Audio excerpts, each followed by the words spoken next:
Hello and welcome students, Gyanjyoti coaching সেন্টারের পক্ষ থেকে তোমাদের সকলকে আরও একবার স্বাগত। আজকে তোমাদের পেপার 3 যেটা রয়েছে, পেপার 3 থেকে 3 মার্কসের কিছু কোয়েশনস নিয়ে আলোচনা করব। চলো অতিরিক্ত কথা যাচ্ছি না, সরাসরি আলোচনার বিষয়ে ফিরে আসছি। সমস্ত রকমের ইনফরমেশন কিন্তু একদম তোমাদের জন্য ভিডিও শেষে থাকছে, কাইন্ডলি পুরো ভিডিওতে কিন্তু জুড়ে থাকুন। চলো, এগুলো সব হচ্ছে 3 মার্কসের। Unit 1 comparative government and politics. এখান থেকে তোমরা কি পড়বে? এখান থেকে পড়বে হোয়াট ইজ কম্পারেটিভ পলিটিক্স, তুলনামূলক রাজনীতি কি, বিভিন্ন দেশের সরকার ও রাজনৈতিক ব্যবস্থা তুলনা করে, মানে যেটা বিশ্লেষণ করা হচ্ছে সেটাই বেসিক্যালি হচ্ছে তুলনামূলক রাজনীতি। তো তোমরা এটা একটু দেখে নেবে, আমি নিচে নিচে বাংলা মানেগুলো রাখার চেষ্টা করছি, সেটা প্রয়োজন হলে দেখো, আদারওয়াইজ ইগনোর করে দিও।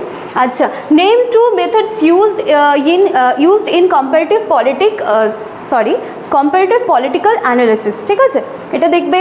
তারপরে কি আছে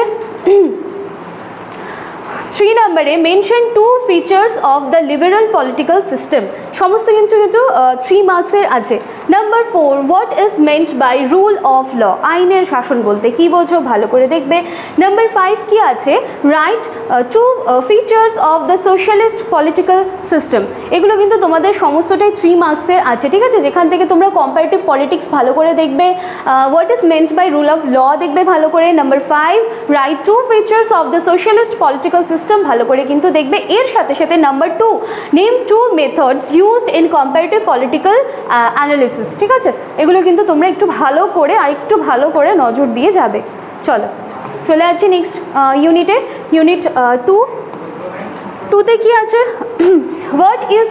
what is unitary system, give one example। ঠিক আছে, এটা দেখবে ভালো করে।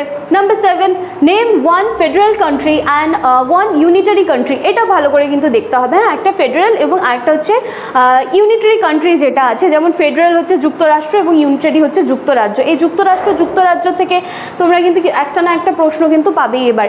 আচ্ছা, number 8 mention 2 differences between parliamentary and presidential system. এটাও ভালো করে দেখতে হবে তোমাদের। এটার পাশেও আমি স্টার করে দিচ্ছি।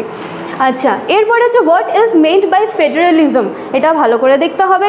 নাম্বার 10 কি আছে, name 1 unique feature of the political system of the PRC থেকে আমি কিন্তু আগেও বলেছি যে পিআরসি থেকে কিন্তু ইম্পর্টেন্ট আছে, পিআরসি কিন্তু কোনোভাবে বাদ দেওয়া যাচ্ছে না।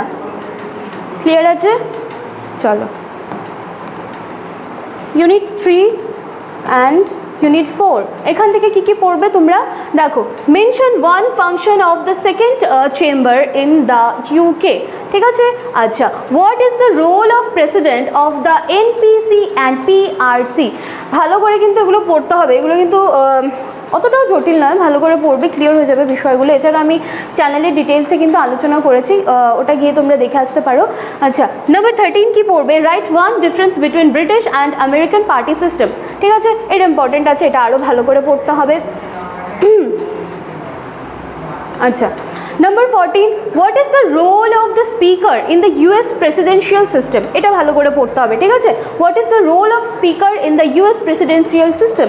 Number 15 mention 1 right and 1 duty of citizen in the USA. এটা ভালো করে পড়তে হবে। একটি অধিকার, একটি কর্তব্য লেখো। অধিকার যেমন দেখো ভোট দেওয়া, কর্তব্য কি, কর্তব্য হচ্ছে যে সমস্ত আইনগুলো রয়েছে সেগুলোকে মানা। ক্লিয়ার আছে?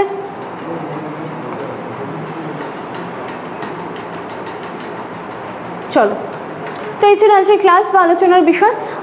একদম লাস্টের স্লাইডে তোমরা দুটো কন্ট্যাক্ট নাম্বার দেখতে পাচ্ছ, যে কোনো একটি নাম্বারে কল করে তোমরা কিন্তু আমাদের সাথে সরাসরি যোগাযোগ করে নিতে পারো। অ্যাডমিশন প্রসেস এখনও চলছে, কিন্তু এখন অ্যাডমিশন নিলে তোমরা আফটার অ্যাডমিশনের পরে যে পেইড ব্যাচের যে ক্লাসেসগুলো রয়েছে সেগুলো কিন্তু পাচ্ছ না, কারণ আমাদের আর লাস্ট 2 দিনই ক্লাস দেন, এই ক্লাসটা শেষ হয়ে যাবে। কারণ তোমরা অলরেডি অনেকটা লেট করে ফেলেছো, কিন্তু তোমরা এখনও যোগাযোগ করতে পারো, এবং এখন যোগাযোগ করলে কিন্তু তোমরা শুধু নোটস যেগুলো প্রোভাইড করা হচ্ছে সেগুলোই কিন্তু পাবে। ঠিক আছে, এছাড়া কাইন্ডলি একটু ডেসক্রিপশন বক্সটায় নজর রেখো, সমস্ত রকমের ইনফরমেশন সেখানে দেওয়া রয়েছে। চলো, আজকের ক্লাস বা আলোচনার বিষয় আমি এখানেই শেষ করছি। দেখা হচ্ছে নেক্সট দিনের ক্লাসে। Thank you.